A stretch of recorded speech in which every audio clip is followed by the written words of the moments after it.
लेखकाची साहित्यीक रिती सदांच स्वतंत्र आसता आनी लेखक जें कितें बरयता तें समाजांत तो जें कितें पळयता वा तो कितें स्वताच्या आयुश्यांत भोगता तें ताच्या लेखणींतल्यान भायर सरता. म्हणजे ताका पोटतिडक आसा कितें तरी समाजांत घडटा ती लोकांक दाखोवपाची ती तो मांडटा. आतां तें जर कांय जाणांक आवडना आनी कांय जाणांक आवडटा तो प्रश्न वेगळो.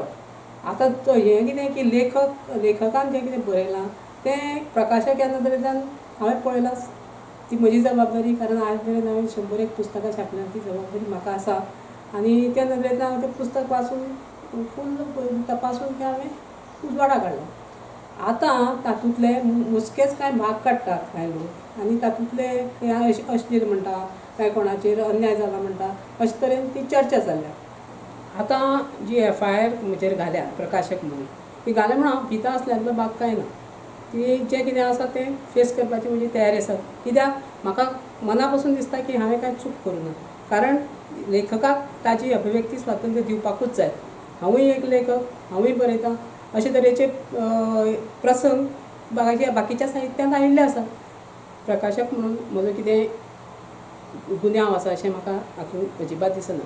कित्याक तर आयज मेरेन हांवें 101 पुस्तकां छापल्यात, तातूंतले 5 पुस्तकांक तरी साहित्य अकादमीचे पुरस्कार मेळ्ळ्यात आनी दुसरें म्हणल्यार जीं पुस्तकां हांवें छापल्यात तातूंतल्या चडांत चड पुस्तकां हांवें म्हज्या स्वताच्या खर्चान प्रकाशीत केल्यां. ताका पयलीं सरकारी मदत बीन कांय मेळूंक ना, म्हज्या हातूंतल्यान हांवें केल्लीं आसा.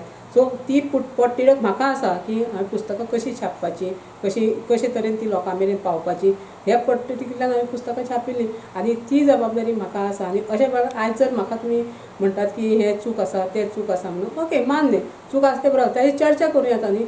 दुसरी गजाल म्हाका एक खटकता ती अशी की आयज मेरेन जे कोण उलयतात ह्या संदर्भांत तांणी तें सारकें पुस्तक वाचलां काय कितें तो म्हाका दुबाव येता.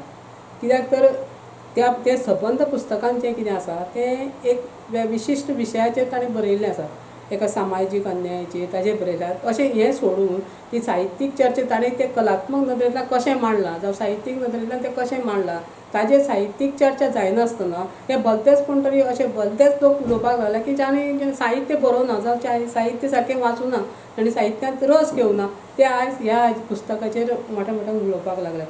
हें बरोबर न्ही.